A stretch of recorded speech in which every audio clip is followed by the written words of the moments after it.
There are plenty of cool Transformer designs across the franchise. Here are a list of some good character designs.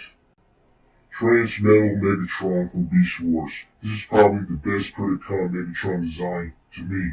His first design is good, but I like this one a little bit better. And he also had a slick color scheme. I saw a recent toy of this model, and it's magnificent. He hits the bullseye all day long. Demolisher from Transformers Armada. A lot of character designs from Transformers Armada is really well put together. His body is really mechanical-like. He don't have usual legs or hands. His body really conforms to the design of his vehicle mode. His fingers are guns. Once again, really mechanical. Raw from War for Cybertron. I like the dark green complexion in comparison to how lighter he was in the Fall of Cybertron game. Ultimately, that goes down to the visual presentation. He looks mean, very war-driven. Brawl was a good addition for War for Cybertron. He really fits in to the war aspect of the game. He looks the part and he acts the part. This one might be interesting. A little one from Earthspark. A decent new take and design for the character. The animation of the model works well. It works well with her agility and her energy. She has a nice color scheme.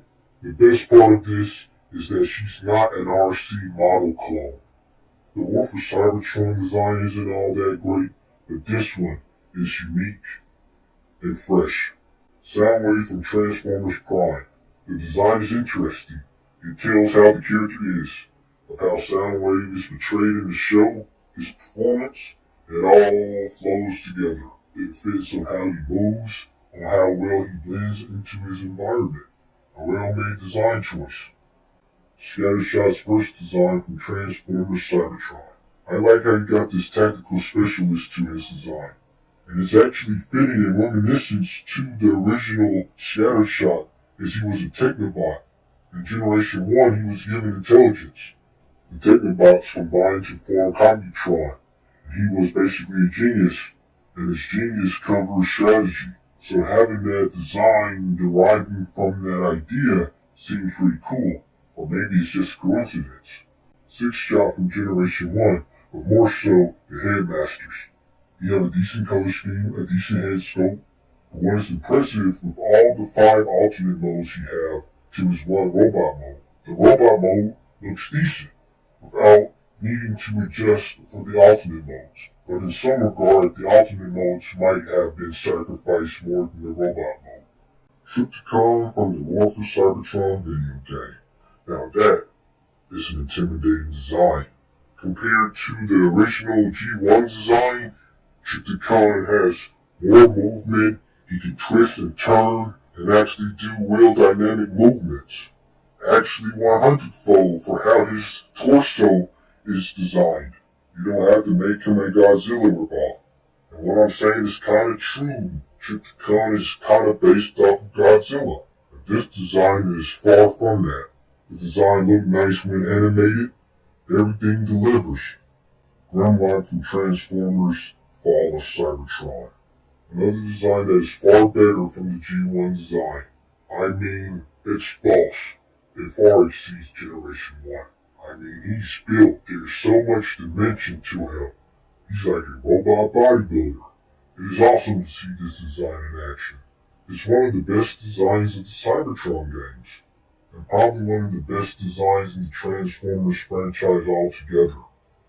And we have the OG, Generation 1, Optimus Prime. Let me say this, a lot of G1 designs are bare. People like to say they're blocky. Optimus Prime, however, with the vehicle mode that he transforms into, it fits well. The blockiness is appropriate because of the vehicle mode he transformed into. He had the red, white, and blue color scheme. You probably know that's intentional. An awesome head design. He doesn't need a mouth. Overall, he got a good scale to him. A decent proportion, a decent robot that's able to turn into a truck. This design isn't overly complex, but it's fitting enough that it's able to do the job of turning into a truck. Is that not impressive?